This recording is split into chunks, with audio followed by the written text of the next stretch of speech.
Vamos lá, pessoal, vamos estudar juntos aqui. Vale a pena lembrar o aniversário do CDC e súmulas importantes que são usadas como tese de defesa dos bancos. As instituições financeiras utilizam essas súmulas como tese de defesa e nós precisamos aprofundar nossos conhecimentos sobre essas teses, tá? E essas súmulas importantes. Vamos lá, vamos discutir aqui as súmulas, principalmente a 285, a 297 do Superior Tribunal de Justiça, tá bom? O Código de Defesa do Consumidor já ultrapassa há 20 anos, né? É uma realidade. Então, de fato, nós temos um Código de Defesa do Consumidor que veio para ficar. Realmente, o Código de Defesa do Consumidor nós reclamamos muito. Professor Júlio, não é aplicável na prática. Mas imagine quando não tínhamos. Era muito pior. Né? Era muito pior. Então, é um baita instrumento para que os advogados, a sociedade, advogados e advogadas, possam utilizar, os juristas, né? Possam utilizar em prol da defesa dos consumidores. Defesa do consumidor, o Código de Defesa e Proteção ao Consumidor tem muitas mudanças concretas também em virtude de súmulas. Ele está à venda em qualquer banca, né, de revista, inclusive nós temos diversas leis municipais, estaduais e federais obrigando os comércios a terem o Código de Defesa do Consumidor à disposição, né, ali nas empresas, nos comércios, então também é interessante. O Código de Defesa do Consumidor ele chegou à sua maioridade já faz um tempinho, né?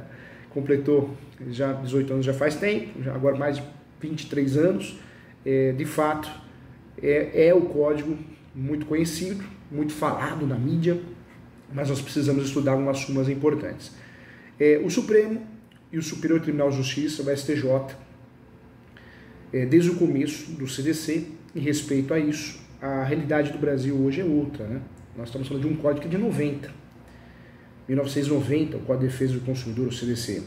As empresas e os prestadores de serviços despertaram a necessidade de informar o consumidor, disponibilizar todas as informações necessárias sobre o que eles vão consumir. Então, houve uma melhoria muito grande, né, cultural, eu falo, a partir do código. O STJ deu a mais forte contribuição para a consolidação do CDC. Ele conta, de fato, que os ministros atuais sempre tiveram presente, né, a ideia que deveriam participar e prestigiar da usabilidade do Código de Defesa do Consumidor, entre outras melhorias da legislação referentes e conexas ao mundo em relação a toda a relação de adesão, relação de consumo, a defesa dos direitos dos consumidores, isso é fato.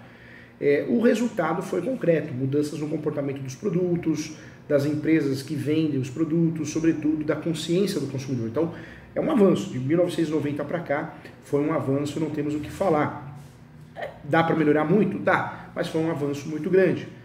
Como órgão responsável, o Superior Tribunal de Justiça, por uniformizar o entendimento das leis, a exceção à Constituição Federal, nós temos aí pelo menos 7 súmulas que já foram aprovadas pelo STJ, envolvendo o CDC. E a súmula é um resumo das reiterações, das reiteradas decisões do Tribunal de Justiça sobre uma determinada matéria. Então a súmula ajuda muito, é um horizonte, é um princípio, objetivo assim a resolução mais rápida dos conflitos pela aplicação dos presentes já julgados. Então isso é importante. Em relação ao consumidor inadimplente, então vamos lá, vamos estudar aqui, vamos começar dessas mudanças jurisprudenciais, ou pelo menos dessas afirmativas jurisprudenciais. 2 súmulas do Superior Tribunal de Justiça tratam da inscrição do consumidor em caso no Serviço de Proteção ao Crédito, SPC e Serasa. A súmula 359 diz que cabe ao órgão mantenedor do cadastro de proteção ao crédito a notificação do devedor antes de proceder à inscrição. Então, está pacificado isso. O órgão tem que notificar antes da inscrição. Alguns recursos julgados a respeito deste assunto foram, de fato, movidos por empresas ou instituições credoras, já que, por vezes, atribuía a elas a não as mantedoras dos cadastros, né?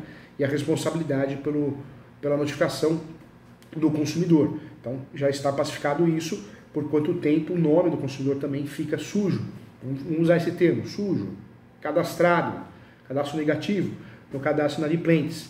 E outra súmula que tratou deste prazo também, é uma súmula já antiga, de 2005, a segunda sessão do Superior Tribunal de Justiça naquela época aprovou a súmula 323,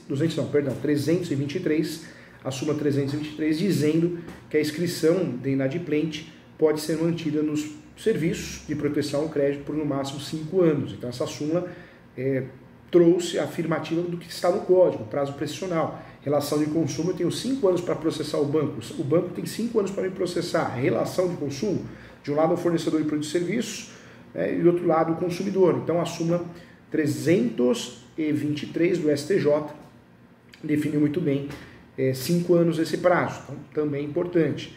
Ainda em relação a bancos, logo que passou a vigir o Código de Defesa do Consumidor, os bancos relutaram muito naquela época a enquadrar seus clientes como consumidores. Os bancos afirmavam que não. Um dos princípios do direito do consumidor é a proteção de serviços conexos, né? Então não tinha como tirar fora o banco. Já falei aqui na nossa aula que metade dos processos das ações no Poder Judiciário são contra bancos.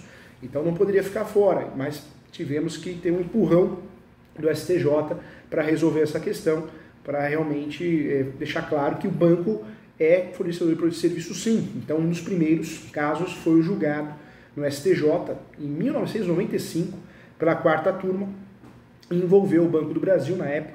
Um cliente gaúcho queria a revisão do contrato e análise da nulidade de uma cláusula. Foi atendido pela Justiça Estadual, mas o banco recorreu ao STJ, alegando que não poderia ser aplicado o CDC e por isso seria possível a substituição da taxa de juros no caso da falta de pagamento. Mas naquela época, o até então ministro, o Rui Rosado, naquela época,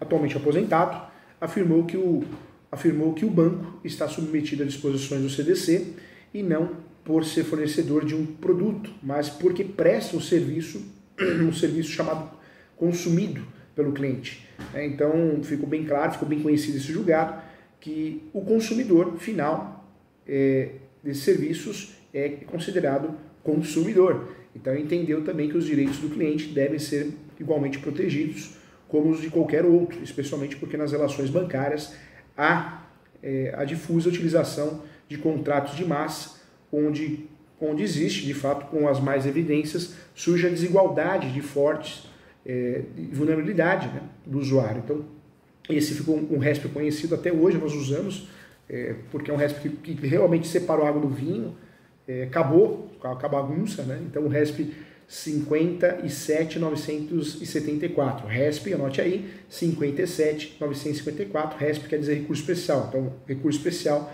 57.974. Anos mais tarde, em 2004, o STJ aprovou a súmula 297, quando de fato consolidou o entendimento do Brasil, segundo o qual o Código de Defesa do Consumidor é aplicável às instituições financeiras. Então a súmula 297 acabou com qualquer confusão doutrinária jurisprudencial, classificando sim que hoje o banco e também empresas conexas, né? Então não só banco, mas seguradora, aplica-se o Código de Defesa do Consumidor, consórcio. Então a partir da súmula 297, o Código de Defesa do Consumidor ficou de forma clara, definido, sem discussões doutrinárias jurisprudenciais, resolvendo essas discussões polêmicas. Até um doutrinador foi muito criticado porque escreveu uma obra dizendo que não se aplica o Código de Defesa do Consumidor. Então, resolveu, não tem mais discussão doutrinária e jurisprudencial sobre esse assunto, a partir da edição da súmula 297, daquele ano, a súmula também 285, que estabelece que para os contratos bancários posteriores ao CDC, a incidência da multa moratória nela prevista nos recursos julgados no STJ, e a respeito houve casos de redução de multa moratória de 10% para 2% em decorrência da aplicação do CDC. Então nós tivemos aí duas inovações, né? A súmula 297 do STJ, o Código de Defesa do Consumidor é aplicável às instituições financeiras, e aí também a súmula 285, que diz que estabelece para os contratos posteriores ao CDC a incidência da multa moratória nela prevista. E é uma diferença de 10% a 2%, é muita coisa. Em relação à previdência privada, outro assunto discutido na época, e hoje já não tão polêmico assim, mas merece uma observação, também relativo às relações de consumo.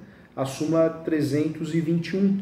A súmula 321 estabeleceu que o Código de Defesa do Consumidor é aplicável à relação jurídica entre as entidades da Previdência Privada e seus participantes. Então, acabou. Súmula 321 trouxe aí, de fato, também um esclarecimento que era objeto, era usado com tese de defesa dos bancos, não há mais se discutir, porque, de fato, a súmula 321 classifica o Código de Defesa do Consumidor como um instrumento aplicável à relação jurídica entre a entidade da Previdência Privada e seus participantes. E tal ocorreu anteriormente com o reconhecimento para os clientes bancários.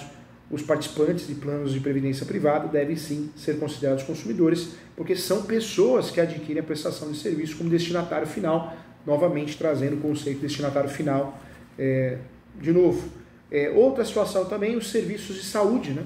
O serviço de saúde também é um grande avanço, o que parecia ser óbvio naquela época, mas para os consumidores naquela época não era, hoje é, nem sempre foi assim, né?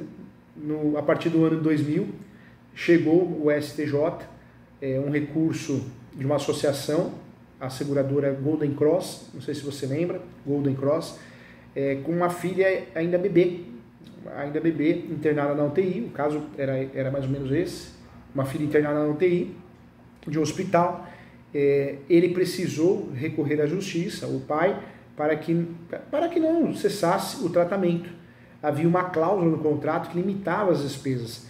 E no contrato também, somente 60 dias de internação a cada 12 meses. Outro fato complicadíssimo.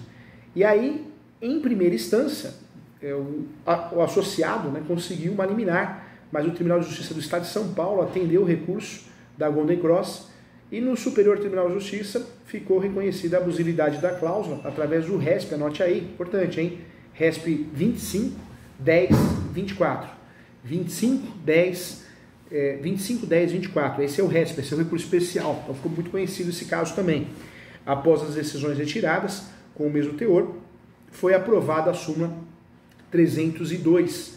Essa súmula 302 classifica, esclarece uma situação muito importante. Ficou, a partir da súmula aprovada, considerado sim abusiva a cláusula contratual de plano de saúde que limita no tempo a internação hospitalar do segurado. Então, ficou, a partir da súmula 302, abusiva a cláusula contratual de pleno, na verdade, a cláusula contratual de plano de saúde, que limita em tempo a internação hospitalar. Essa súmula ficou muito conhecida, uma súmula importante, tá bom?